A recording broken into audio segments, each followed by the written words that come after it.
اس دور کے نبی کی طرف اللہ نے وحی بھیجی کہ میرے نبی انہیں بتا دو کہ تمہارے نام رب کا پیغام آیا ہے کہ تم دونوں کی عمر رہ گئی ہے 80 سال، باقی جو عمر رہ گئی 80 سال، اور ہم نے تمہارے لیے یہ تقدیر لکھ دی ہے کہ تمہارے 40 سال ان 80 سالوں میں امیری میں گزریں گے، 40 غریبی میں گزریں گے۔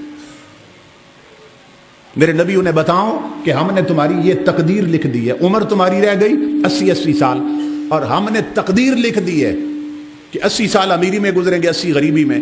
اب یہ تقدیر تمہاری لکھی جا چکی ہے، مگر تمہارا ایک عمل ایسا ہمیں اچھا لگا کہ تمہیں یہ اختیار دے رہے ہیں اپنا نبی بھیج کر کے، چاہو تو پہلے 40 سال امیری کے کر دیں، چاہو تو غریبی کے کر دیں۔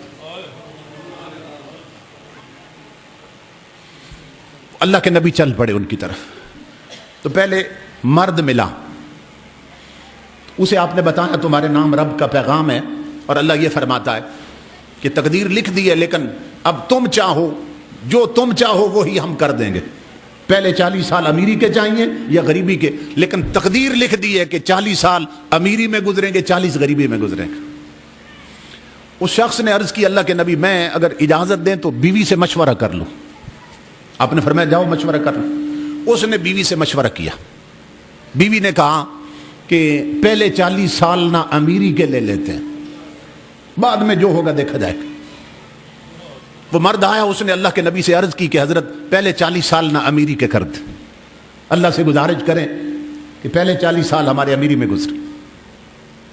اللہ کے نبی نے عرض کی، اللہ نے فرمایا ٹھیک ہے، ہم نے انہیں امیری دے دی۔ میں یتق اللہ یجعل لہ مخرجا، وہ مخرج بناتا، ایگزٹ بناتا، پیسہ آنا اسی دن شروع ہو گئے۔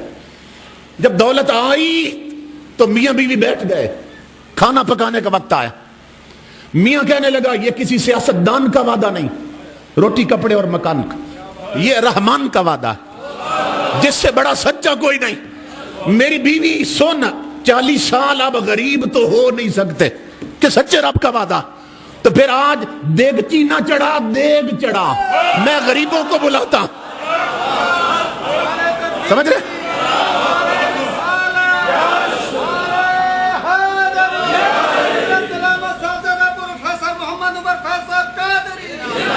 جب 40 سال غریبی آ نہیں سکتی گھر میں تو پھر تنہا کیوں کھائیں؟ رب کی غریب مخلوق کو کیوں نہ کھلائیں؟ تو دیگ پکا، آٹا زیادہ گوند، میں یتیم بلاتا ہوں، میں غریب لاتا ہوں، ڈھونڈ ڈھونڈ کے امام الانبیاء کے غلاموں۔ جب کھانا تیار ہو گیا، غریب یتیم بیٹھ گئے، کھانا چن دیا گیا، انہوں نے جب کھایا، غریبوں نے کھانا کھانے کے بعد یتیموں نے اوپر دیکھا اور ہاتھ اٹھائے، مولا انہیں رزق اور دے، یہ سدا کچھ رہے ہیں، ہاتھ نہیں پھیرے ابھی یتیموں کے چہروں پر کہ میرے رب نے فرمایا میرے نبی اس گھر کا ایک چکر اور لگا۔ مولا اب کیا کہوں؟ فرمایا انہیں بتاؤ میرے بندو، تم نے میرے رزق کی قدر کی ہے، مجھے اپنی عزت کی قسم، ہم نے تقدیر بدل کر اگلے 40 سال بھی امیری کے کر دیے۔ تم نے میرے رزق کی قدر کی، تمہیں معلوم ہو گیا کہ اللہ رزق دے تو کہاں خرچ کرنا ہے۔ تو سنو، ہم نے تقدیر ہی بدل دی۔ یتیموں کے اٹھے ہوئے ہاتھوں نے، غریبوں کے اٹھے ہوئے ہاتھوں نے تمہارا مقدر بدلوا دیا ہے، اب اگلے 40 سال بھی تمہارے امیری میں بیتے۔ اس لیے سب سے خوش بخت طبقہ وہ ہے جو یہاں بھی امیر وہاں بھی امیر۔ تو اللہ رب العزت ہمیں دونوں جہانوں کی امیری عطا فرمائے۔